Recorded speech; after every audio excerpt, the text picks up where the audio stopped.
I'm actually going to show you how to check your battery, and then also how to check your Caravan charger is actually working. So we've got our mains connected in, so we've got our main plug actually plugged into the Caravan. V with the little wiggly line, a straight line, and the dots, and we're just going to put that onto 20. So we can firstly check the actual connections when we're onto the battery.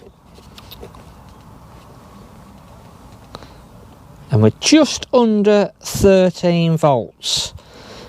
So again, we could just be taking a reading now off of the battery. So to double check that the actual charger is working, obviously we've made sure inside the Caravan the charger is turned on. And now what we'll do is put our positive onto our connection, put our negative back on, and that then will give us a reading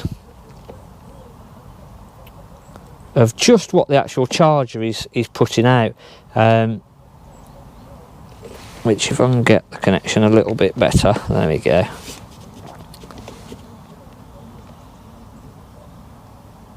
So we're getting about 14.132. So we know that our charger is actually doing what it should be doing, and is putting the charge back into the actual battery.